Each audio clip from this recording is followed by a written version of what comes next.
계시록 17장 6절부터 8절 말씀입니다. 요한계시록 17장 6절입니다. 또 내가 보매 이 여자가 성도들의 피와 예수의 증인들의 피에 취한지라. 내가 그 여자를 보고 기이 여기고 크게 기이 여기니 천사가 가로되 왜 기이 여기느냐. 내가 여자와 그의 탄 바 7머리와 10뿔 가진 짐승의 비밀을 내게 이르리라. 내가 본 짐승은 전에 있었다가 시방 없으나 장차 무적행위로부터 올라와 멸망으로 들어갈 자니 땅에 거하는 자들로서 창세 이후로 생명책에 농명되지 못한 자들이 이전에 있었다가 시방 없으나 장차 나올 짐승을 보고 기이 여기리라. 우선 오늘 확인할 것은 6절에 있는 바와 같이 이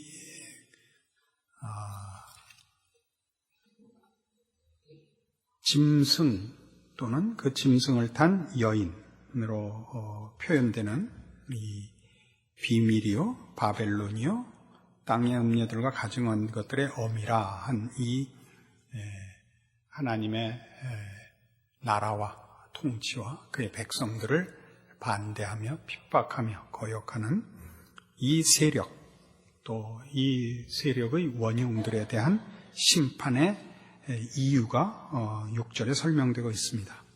그것은 이 여자가 성도들의 피와 예수의 증인들의 피에 취하였다라고 얘기해서 이 적대 세력이 심판을 받을 이유와 저들이 행한 일이 어떠한 것인가를 성경이 밝히 우리에게 가르치고 있습니다. 성도들의 피와 증인들의 피에 취했다는 것은 피가 잘 아시다시피 극단적으로 몹시 심한 핍박을 의미하고, 취했다는 것은 이 큰 바벨론이라고 대표적인 명칭을 가진 역사상들 하나님과 그의 나라와 그의 백성들을 대적하는 이 죄악된 세력이 핍박하는 것, 성도들을 박해하고 죽이는 것으로 저들의 행동의 내용과 특징을 삼고 있는 것을 말합니다. 4절에 보시면 그 여자는 자줏빛과 붉은빛 옷을 입고 금과 보석과 진주로 꾸미고 손에 금잔을 가졌는데 가증한 물건과 그의 음행에 더러운 것들이 가득하더라 이렇게 되어 있습니다. 그러니까 그 금잔 속에 가증한 물건과 그의 음행에 더러운 것들, 이게 말하자면 우리 지금 6절식으로 하면 성도들의 피와 증인들의 피이죠. 그러니까 하나님을 대적하고 하나님의 백성들을 핍박하는 것이 말하자면 우리 여기 표현으로 가증하고 또 음행의 더러운 것입니다. 그런 의미에서 이 큰 바벨론으로 지금 칭해지고 있는 하나님을 대적하는 악한 세력의 본질, 정체성, 또 하는 일들은 다 종교적인 것이라 이렇게 가르치고 있죠. 윤리적이거나 도덕적인 것, 혹은 문화적이고 정치적이고 이런 건 다 그런 형태를 빌려 쓰는 것이지 궁극적으로는 또는 본질적으로는 종교적인 것입니다. 하나님의 일을 방해하는 것인데 하나님의 일을 방해할 그 하나님과 맞서서 방해할 재주에 없죠. 그러니까 하나님의 나라의 확장과 그의 은혜의 말씀의 선포와 결실하는 일, 또 그의 백성들의 신앙의 진전과 결실을 방해하는 일, 그러니까 박해로 나타날 수밖에 없죠. 하나님의 뜻을 반대하고 하나님의 나라의 확장을 반대하고 하나님의 백성들을 신앙적인 차원에서 하나님의 뜻을 따라 결과되도록 하는 일을 그 방해하는 일밖에 무슨 다른 방법이 없는 겁니다. 그러니까 그게 대표적으로 다 순교로 나타나죠. 그러니까 이 박해하기 위하여 그들이 하는 일들은 4절에서 이미 드러난 바와 같이 자줏빛과 붉은빛 옷을 입고 금과 보석과 진주로 꾸민 것에서 나타나듯이 세상의 것들, 부귀와 향락과 세상의 가치들로 미혹하며 거짓되게 속이는 것으로 복음의 결실, 복음의 증거, 성도들의 신앙의 진전과 결실을 막는 것. 가장 직접적으로는 순교요. 거기까지 갈 필요 없는, 말하자면 미혹해 하고 넘어지게 하는 것으로 얼마든지 이 짐승을 탄 음료. 뒤에 보면 이 둘은 이제 그저 동일화되어 있습니다만은 그렇게 저들의 악행을 저지르고 있는 것을 소개받고 있습니다. 그러니까 지금 이 4절로 다시 가서 보시면 그 여자는 자줏빛과 붉은빛 옷을 입고 금과 보석과 진주로 꾸미고 손에 금잔을 가졌는데 가증한 물건과 그의 음행에 더러운 것들로 가득합니다.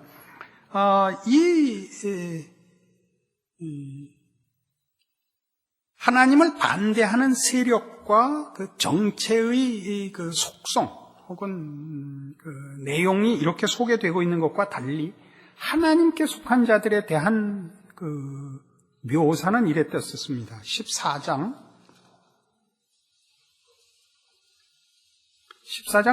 4절에 하나님께 속한 하나님의 백성들은 뭐라고 소개가 되어 있었냐면 이 사람들은 여자로 더불어 더럽히지 아니하고 정절이 있는 자라 어린 양이 어디로 인도하든지 따라가는 자며 사람 가운데서 구속을 받아 처음 익은 열매로 하나님과 어린 양에게 속한 자들이니 그 입에 거짓말이 없고 흠이 없는 자들이더라.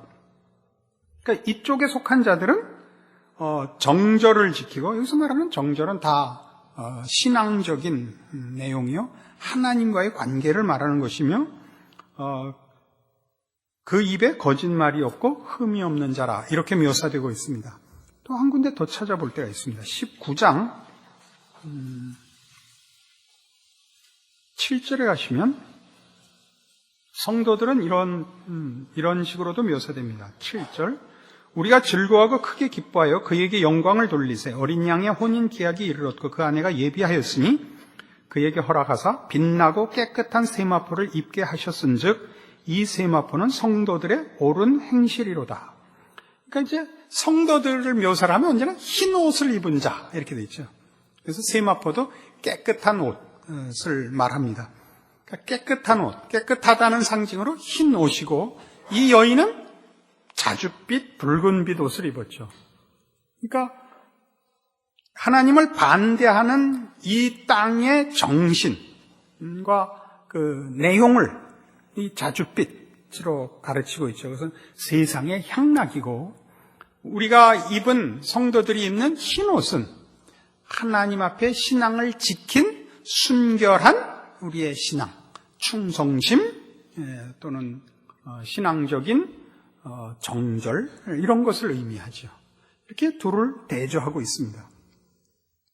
근데 이런 일들은 전에도 잠시 설명드린 바와 같이 계시록에 있는 내용들이 저 종말의 끝에, 그러니까 뭐 예를 들면 그냥 순전히 예를 들면 예수님이 3,000년, 서기 3,000년에 오신다고 합시다. 그러면 그 2,900 몇 년부터 일어나는 그런 일들이 아니고 예수님 부활 승천하신 이후로 다시 오실 때까지의 얼마가 될지 모르는 모든 기간에 걸쳐서 일어나는 일인 것입니다. 여기가 종말이죠. 종말이란 기간적이지 않고 순서적이라고 그랬죠. 예수님 다시 오시는 때가 끝이고 다시 오시기 위해서는 다시 오신다는 말 그대로 처음 오심이 있어야 되고, 그래서 구약 성경이 내다보는 말이, 구약 성경이 표현하는 종말은 언제나 예수님이 오시는 것이었습니다. 초림과 재림이 이렇게 붙어 있습니다. 구약에서는. 신약에 와보니까 그 간격이 길다는 걸 알게 됐죠. 예수님이 오시면 종말이라 이렇게 봤는데 그건 뭐 틀린 말이 아닙니다. 왜냐하면 이제 초림하시고 승천하셨고 남은 것은 재림밖에 없기 때문에 초림 이후 어느 때나 종말입니다. 그러나 이런 우리가 마지막을 시간적인 간격을 놓고 종말이라고 부르는 이런 것보다도 더 중요한 근본적인 종말의 의미는 예수님이 구원을 허락하셔서 실제적으로, 현실적으로 하나님의 백성들을 모으며 하나님의 백성들과 왕노릇하는 일이 실현됐기 때문에 이제 우리는 예수님께 속하여 왕노릇할 것이냐 아니면 자줏빛 옷을 입고 음행의 더러운 잔에 취할 것이냐를 지금 현실로 선택해야 하는 것입니다. 이게 종말입니다. 의미상. 구약 백성들도 이 의미를 안 가진 건 아니었습니다만 시간적으로 따지자면 구약에서는 장차 오실 메시아, 장차 올 메시아 왕국 다 저쪽 뒤로 가 있으니까 지금 선택은 어떤 의미에서는 없었죠. 그 믿음을 지키고 있고 소망을 지키고 있다 할지라도 현실적으로 지금 신약시대 성도들 같이 주와 함께 왕노릇하는 일이 지금 실현되어 있지는 않아서 말하자면 지금 우리 같이 분명하지는 않습니다. 종말적인 현실이. 그러나 신약시대가 되자 이제 우리는 모두 누구를 막론하고 믿지 않는 자들은 믿지 않으니까 선택의 여지 없이 자줏빛 옷을 입을 수밖에 없는 것이요. 우리 성도들은 이제 그 구별을 하며 선택을 하고 작정을 하고 하나님의 사람으로 살 것이냐, 왕노릇 할 것이냐, 아니면 넘어질 것이냐의 종말적 선택을 매일 사실은 요구받고 있는 셈입니다. 에베소서 6장에 가보십시다.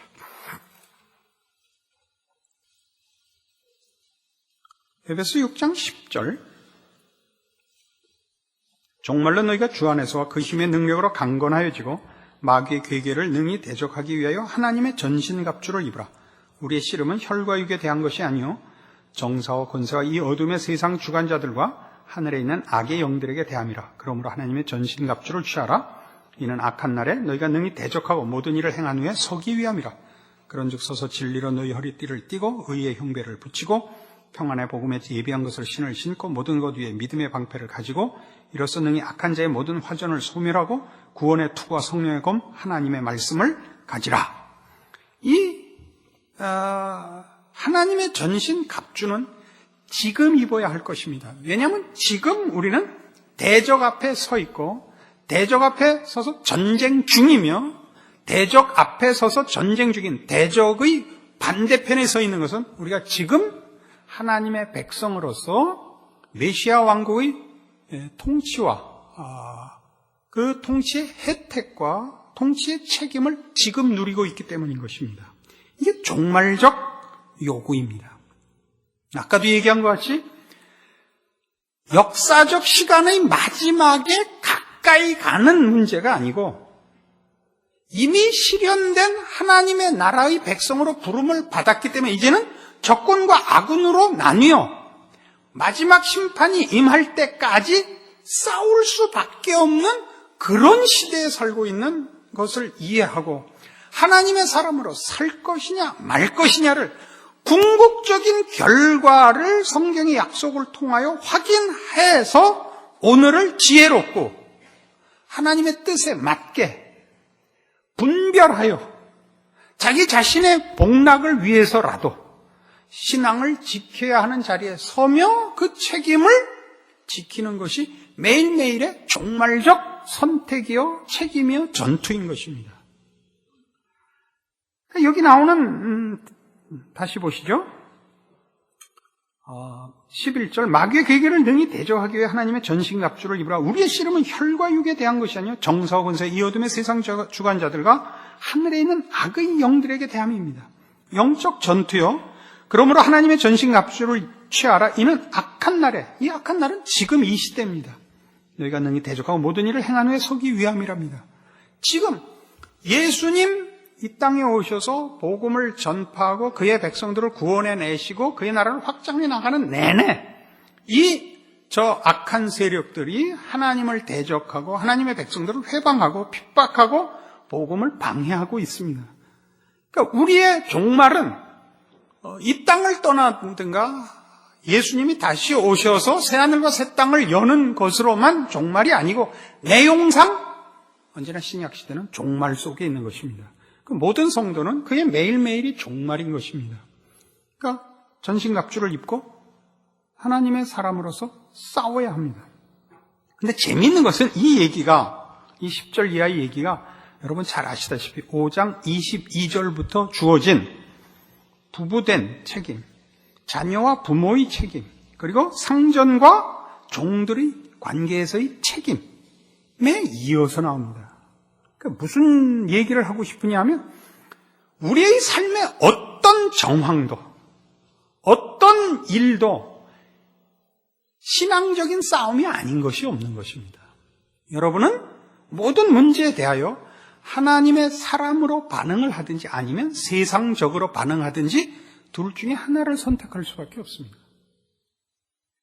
심각한 문제에서만이 아니고 사소로운 문제, 의식하지 못하는 모든 문제에 있어서 여러분은 결국 세상의 정신을 따르든지 아니면 하나님의 말씀을 따르든지 밖에 없습니다. 그런 의미에서 지금 종말인 것입니다. 세상은 결국 하나님과 하나님의 통치, 그 통치의 혜택을 받고 순종하는 영역과 하나님을 반대하고 하나님의 뜻을 회방하고 하나님을 믿는 자들을 파괴하고 넘어뜨리려는 세력, 이 둘밖에 없습니다. 이 둘이 있는 동안을, 이 둘만 있는 이 상태를 종말이라 그러는 것입니다. 그리고 이 종말을 지나면 대적들은 다 멸망받고 심판받고 하나님의 통치와 그 통치에 순응하며 그 복을 누리는 자들만 남는 것이죠. 새하늘과 새 땅입니다. 그래서 우리는 매일 사실은 싸움이 자기도 생각지 않으면서 세상적인 방법을 따라 사는 것이 우리의 습관입니다. 그러니까 신앙이 좋아진다는 건 뭐냐 하면 모든 부분에 더 많은 부분, 더 깊고 더 습관적으로 무의식적으로 행하는 사소한 문제까지 말씀을 따라서 자신을 고쳐나가는 것이 신앙이 좋아지는 것이죠. 그러니까 우리 교회에서 그런 일은 많이 보죠. 여러분 자라나면서도 다니시던 교회에서 보고 크셨을 텐데 큰 얘기, 큰 주장에는 분명히 신앙적인 표현과 그 헌신이 보이는데 평소에는 안 그래 보인단 말이죠.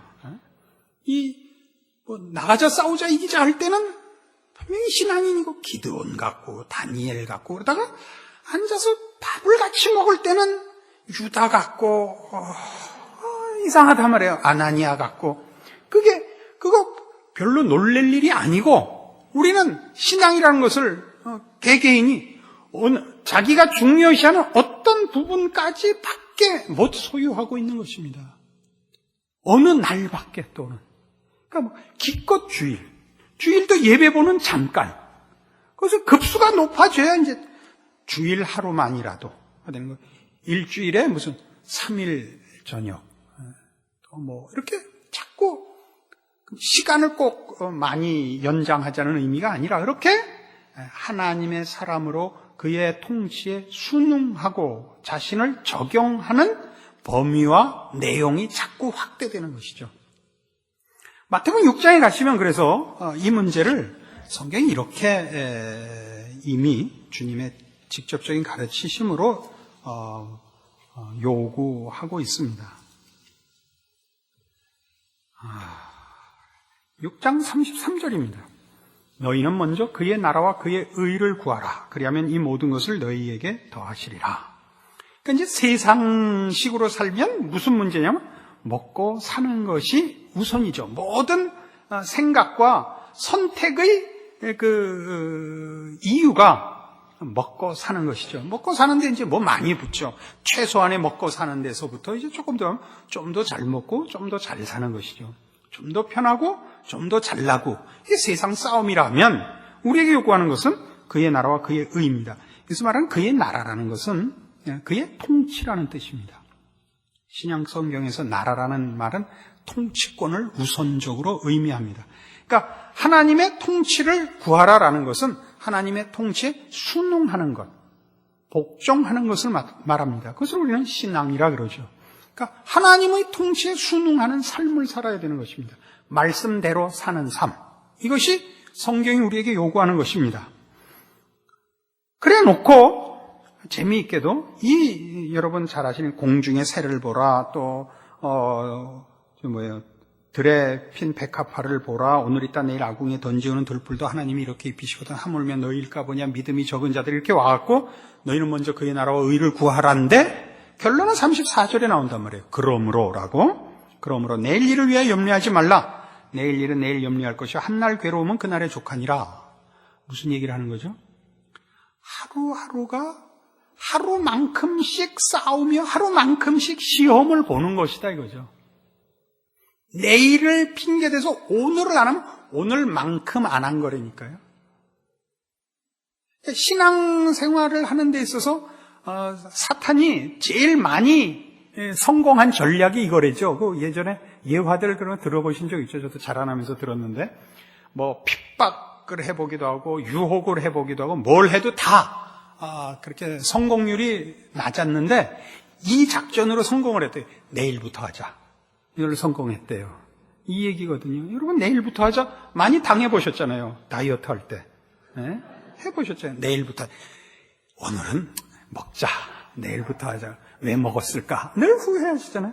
신앙 싸움도 그런 마음을 가지셔야 됩니다. 여러분 저는 다이어트 안 할 것 같죠? 저도 다이어트 해야 합니다. 저는 허리가 나쁘기 때문에 체중이 어느 이상 불면 허리가 당하질 못합니다. 그러니까 저는 70을 넘어서지 않으려고 많이 애를 쓰고 있습니다.